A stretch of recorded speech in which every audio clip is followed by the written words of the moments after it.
நமஸ்காரம். நான் ஆஸ்ட்ரோ அமிர்தா பேசுகிறேன்.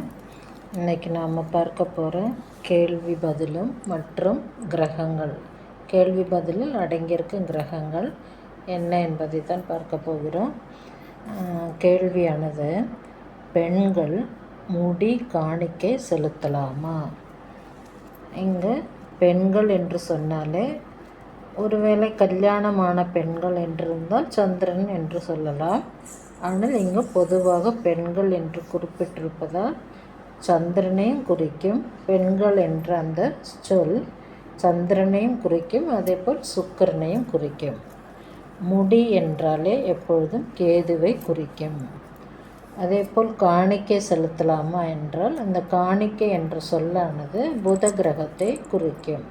எப்படி என்றால், நாம் கடவுளிடம் ஒரு நல்ல காரியத்தை நீ எனக்கு நல்ல விதமாக நிறைவேற்றி கொடுத்தால் அதற்கு உனக்கு சந்தோஷம் தருவதற்காக இதை நான் செலுத்துகிறேன், பரிசாக செலுத்துகிறேன், சந்தோஷமாக உனக்கு ஒரு நல்லதை தருகிறேன்.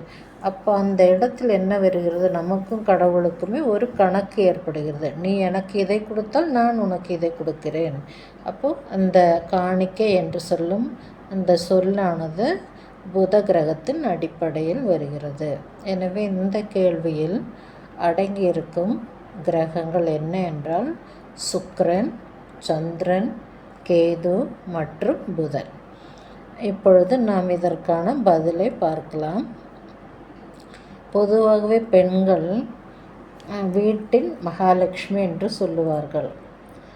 அது கல்யாணமானவர்களாக இருந்தாலும் சரி, கல்யாணம் செய்ய போகும் கன்னி பெண்களாக இருந்தாலும் சரி, அவர்கள் ஒரு மகாலட்சுமியின் உருவத்தை ஒத்தவர்கள் என்று சொல்லுவார்கள். அப்போ மகாலட்சுமி என்றாலே முகத்திலும் சரி, உடல் அமைப்பிலும் சரி, நிச்சயம் அவர்களுக்கு ஐஸ்வர்யம் தேவை. அப்போ ஐஸ்வர்யம் தேவை என்றால் அவர்கள் நன்றாக தலைவாரி கொண்டு, அதே போல் தினமும் தலை குளிக்கவும், தலைவாரி கொண்டு, பூச்சூடி, நெற்றியில் திலகமிட்டு அவர்கள் தங்களுடைய வேலைகளை அன்றாடம் நல்ல விதத்தில் பார்க்கும் பொழுது அந்த வீடும் சுகமாக இருக்கும். அதே போல் யாராவது அவரை பார்க்க வந்தாலும் அவர்கள் முகத்தில் ஒரு நல்ல ஐஸ்வர்யத்தை பார்க்கும் பொழுது அந்த பார்க்க வரும் ஆணாகட்டும் பெண்ணாகட்டும் அவர்களுக்கு மனதில் ஒரு நல்ல எண்ணத்தை ஏற்படுத்தும். இப்படி இருக்கும் பொழுது இந்த பெண்கள் முடியை அகற்றிவிட்டால் அந்த முகத்திலானது அழகு என்பது அந்த அளவிற்கு நல்ல விதமாக இருக்காது. எனவே தான் சாஸ்திரங்கள் படி பெண்கள் முடி காணிக்கை செலுத்துவது கூடாது என்று சொல்லுவார்கள்.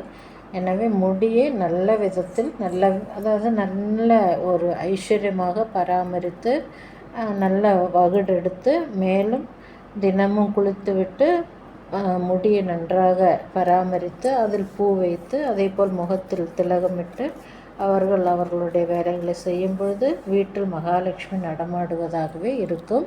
அந்த வீடும் ஒரு நல்ல கலகலப்புடன் இருக்கும்.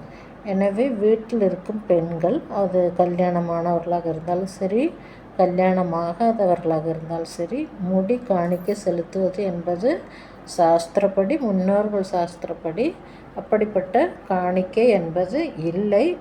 ஆனால் நவநாகரிகத்தில் பல மாற்றங்கள் வந்துள்ளதால் அதை எப்படி மக்கள் ஏற்றுக்கொள்வார்கள் என்பது நமக்கு தெரியாத விஷயம். இருப்பினும் முடி காணிக்கை செலுத்தலாமா என்றால் பெண்களுக்கு அது உகந்ததல்ல என்பதை தான் இங்கு சுட்டி காட்டுகிறேன். எனவே இந்த கேள்வியில் அடங்கியிருக்கும் கிரகத்தையும் கேள்வியில் அடங்கியிருக்கும் பதிலையும் நாம் பார்த்துவிட்டோம். இந்த வீடியோ பிடித்திருந்தால் மற்றவருக்கு ஷேர் செய்யவும், அதேபோல் சப்ஸ்கிரைப் செய்ய மறக்க வேண்டாம். Bye from Astro Amrita.